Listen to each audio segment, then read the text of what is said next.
जैसा कि हमने पिछले एपिसोड में देखा था, जुनहवान ली कहता है, अगर मैं चल रहा हूँ और तुम मेरे रास्ते में आ गए तो कुचले जाओगे। यही प्रकृति का नियम है, कीड़ों के साथ यही होता है। मैं भी कभी तुम्हारी तरह सोचता था। सेओजून अपने बीते हुए कल को सोच रहा था। पूरे 9 लंबे साल प्रो हंटर बनने की तैयारी में लगाए।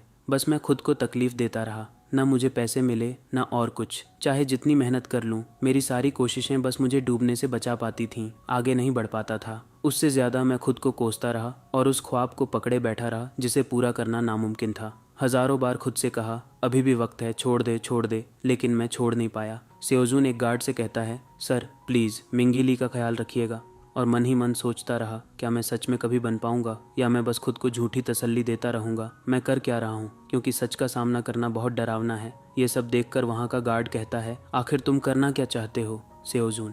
इसे लगता है कि हम जैसे इंसान इसके लिए बस कीड़े मकोड़े हैं, इसीलिए मैं इसकी औकात दिखाने जा रहा हूँ। ये कहते ही वह अचानक जुनहवान ली पर अटैक करने के लिए आगे बढ़ जाता है। गार्ड चिल्लाता है, स्टॉप स्टॉप, तुम रूल के खिलाफ जा रहे हो। लेकिन सेओजून कोई बात नहीं सुनता और आगे बढ़ जाता है। जुनहवान ली मुस्कुराते हुए, आजा, मैं तो इसी पल का इंतजार कर रहा था। दोनों एक दूसरे पर अटैक करते हैं। जुनहवान ली, क्या तुम कीड़े की बात कर रहे हो? सेओजून, आओ देखते हैं कौन किसको चकनाचूर करता है। फिर दोनों में जोरदार लड़ाई शुरू हो जाती है। शुरुआत में जुनहवान ली सेओजून पर भारी पड़ रहा था। सेओजून कुछ समझ ही नहीं पा रहा था। सेओजून मन में सोचता है, मुझे तो पहले बिल्कुल विश्वास नहीं था कि मैं ड्यूकचोल को हरा पाऊंगा, लेकिन अभी बात कुछ अलग है। सोचने पर टाइम वेस्ट नहीं करना चाहिए, मुझे इंस्टिंक्ट मूव के साथ आगे बढ़ना होगा। इतना सोचते ही वह अपनी स्टील रॉड से जुनहवान ली की छाती पर जोरदार अटैक कर देता है। जुनहवान ली के मुंह से खून निकल आता है। रेफरी, आखिर तुम दोनों कर क्या रहे हो? जुनहवान ली, खुद से। मैं शिकारी हूँ और शिकारी सबसे ऊपर होता है, लेकिन इस कमज़ोर लड़के की आंखों में शिकारी जैसी चमक क्यों है?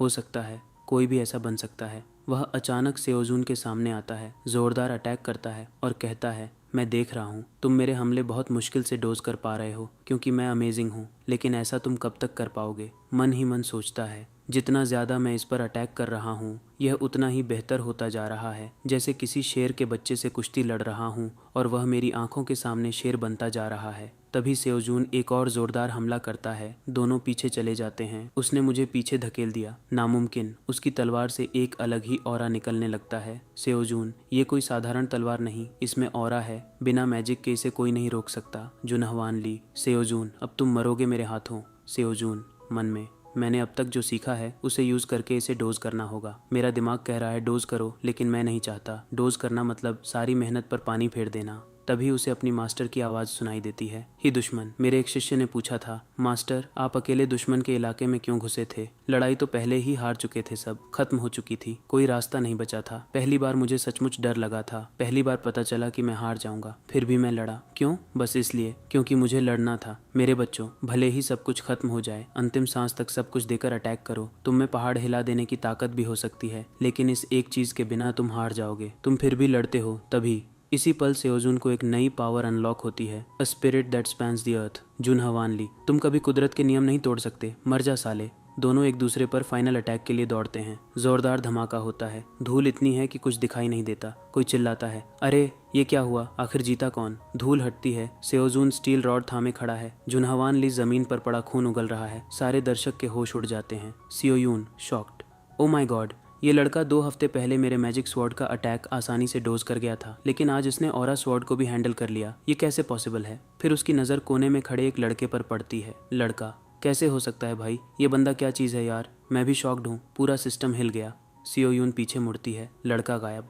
फिर सेओजून टूर्नामेंट ऑफिसर से बात कर रहा है, ऑफिसर तुम डिस्क्वालीफाइड हो। जुनहवान ली का व्यवहार भी गलत था, ये सच है, लेकिन उसने सरेंडर कर दिया था। तुमने ज़बरदस्ती दखल दिया। रेफरी ने बार बार चेतावनी दी, तुमने नहीं सुनी, नियमों का खुलेआम उल्लंघन किया। सेओजून चुपचाप सुनता है, मन में सोचता है, हाँ वो गलत नहीं कह रहा, मुझे सज़ा मिल गई, लेकिन जुनहवान का क्या होगा? ऑफिसर, जुनहवान ली भी डिस्क्वालीफाइड होगा। उसने ऑरा स्वॉर्ड निकाला, ये हत्या का इरादा था। वह मुकदमे से बच जाएगा, लेकिन प्रो हंटर एग्जाम के लिए 5 साल का बैन हो जाएगा। सेओजून अकेले में, आखिरकार मेरा कोर्स प्रोग्रेस बढ़ा। जुनहवान को हराने से बहुत बड़ा बूस्ट मिला। अब मैं शियांगयू के कोर्स में 50% से ऊपर पहुंच गया हूं। सोचता हूं तो ताकत और एनर्जी में जो अचानक उछाल आया, वो शायद ठीक उसी वक्त हुआ जब मैं आधे लक्ष्य को पार कर गया। शायद अब मैं एक और नया कोर्स भी शुरू कर सकता हूँ। मैं मैच जीत सकता था, लेकिन मैंने बीच में कूदकर सब खराब कर दिया। सियोयून कहती है, अरे प्लीज़ बिल्कुल नहीं, मुझसे माफ़ी मांगने की कोई ज़रूरत नहीं है। लेकिन तू ठीक तो है ना? मुझे ऐसा लगा जैसे तुझे उन प्राइज़ मनी की बहुत ज़रूरत थी और तुम बहुत एक्साइटमेंट में लग रहा था। सियोजून कहता है,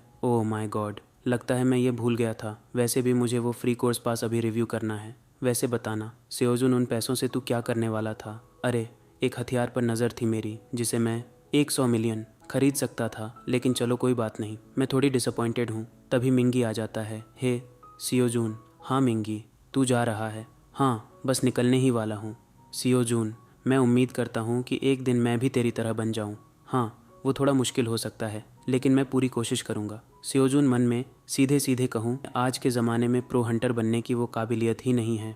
बेशक अगर बहुत कोशिश करो तो कुछ भी नामुमकिन नहीं है, लेकिन हकीकत अक्सर सपनों के आड़े आ जाती है। दुनिया में और भी ढेर सारी चीज़ें हैं जिनमें तुम अच्छे बन सकते हो। तुम अभी भी जवान हो, हतोत्साहित मत हो। जिस पर मिंगी ली कहता है, मैं समझता हूँ, शायद तुम सही कह रहे हो। सॉरी यार, मेरा इरादा मूड खराब करने का नहीं था, मैं तो बस तुम्हें बचा रहा था। मिंगी कहता है, सब कुछ के लिए शुक्रिया। अरे किसी की भी सलाह मत सुनो कि तुम क्या कर सकते हो और क्या नहीं, मेरी सलाह भी शामिल है। लोग तुम्हारी कमियां गिनाकर कहेंगे तुम नहीं कर पाओगे, ये कभी नहीं होगा, लेकिन याद रखो ये तुम्हारी जिंदगी है, किसी और की नहीं। अगर तुम करना चाहते हो तो करो, बस इतना ही। जल्दी मिलते हैं। सियोयून कहती है, सियोजून तुम तो सरप्राइजों से भरे पड़े हो, काश मैंने मुंह ही बंद रखा होता। पता नहीं यार, लगता है तुमने एक नया फ़ैन बना लिया है। हमें और स्टूडेंट्स चाहिए, फ़ैन नहीं। सियोजून कहता है, मैंने उसे ड्रीम एकेडमी के बारे में बता देना चाहिए था। सियोयून कहती है, ठीक है चलो, मैं तेरे लिए एक हथियार खरीद देता हूँ तेरी इस मेहनत के बदले। इसे एक स्कॉलरशिप समझ। मेरे दादाजी के जरिए मुझे एक बहुत अच्छी जगह पता है। हाँ लेकिन वहाँ टेस्ट बहुत महंगे हैं। फिर हम एक आदमी को देखते हैं जो कहता है मास्टर अंदर हैं। दूसरा व्यक्ति, हाँ पर ध्यान की अवस्था में है, उन्हें बिल्कुल डिस्टर्ब नहीं करना चाहिए। पहला व्यक्ति, बहुत ज़रूरी है, मुझे अंदर जाना ही होगा। दरवाज़ा खोलकर अंदर जाता है और कहता है, मास्टर मैं हूँ मिंचोल। मास्टर कहता है, मैंने साफ साफ कहा था ध्यान के दौरान मुझे कोई डिस्टर्ब ना करे। तुम मेरे हुक्म की अवहेलना करने की हिम्मत कैसे हुई? मिंचोल कहता है, मास्टर बोलो। ये सियोयून के बारे में है सर, उसने एकेडमी टूर्नामेंट में हिस्सा लिया है। मिंचोल कहता है, क्या ये सही बात है? जी सर, हम अभी डिटेल्स पता कर रहे हैं, लेकिन साफ है कि उसने एक नया स्टूडेंट ले लिया है। मास्टर मैं संभालूंगा। नहीं, मैं इसे खुद देखूंगा कि यह नया स्टूडेंट है कौन। फिर हम अगले दिन का सीन देखते हैं। सियोजून अपना डेली असाइनमेंट पूरा कर रहा था। थोड़ी देर बाद कहता है, हो गया, आज का काम खत्म। सियोजून कहता है, सियोयून तू पिछले 10 मिनट से मेरे सिर में लेज़र बीम चला रही है क्या? पीठ में छेद हो जाएगा ऐसा लग रहा है, बोलना क्या बात है? सियोयून कहती है, कल तू वर्कशॉप में कितना पागल हो रहा था यार, नई हथियार देख देख कर, लेकिन तुमने कुछ खरीदा क्यों नहीं? दरअसल वो ट्रांसेंडेंट हथियार देखकर दिमाग घूम गया था, पर जैसे ही लॉन्गिनस स्पीयर का कर्मा कैलकुलेशन खुला, दिल बैठ गया। कीमत आसमान छू रहा था। मैंने सोचा शॉर्टकट मार लूं, तुझसे उधार ले लूं, फिर धीरे धीरे लौटा दूंगा। मतलब तू मेरे लिए इतना सोच रहा था? हाँ, पर लगता है कर्मा सिस्टम को मेरी चालाकी पसंद नहीं आई। हर बार शॉर्टकट ट्राई किया, कीमत और ऊपर चली गई, जैसे ऊपर वाला कह रहा हो, नकल में भी अकल चाहिए बेटा। सियोजून कहता है, वैसे एक सवाल है। बोल। तू जो इतनी खतरनाक जादू करती है ना, वो कौन सी फॉर्म है?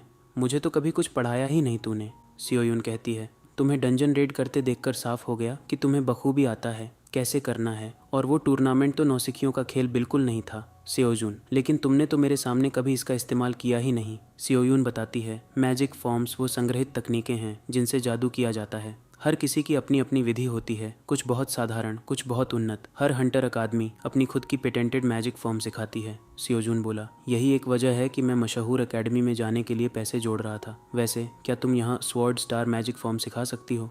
ओह नहीं, वो सख्त मना है। अगर ऐसा होता तो यहाँ लाइन लगी रहती दरवाजे तक।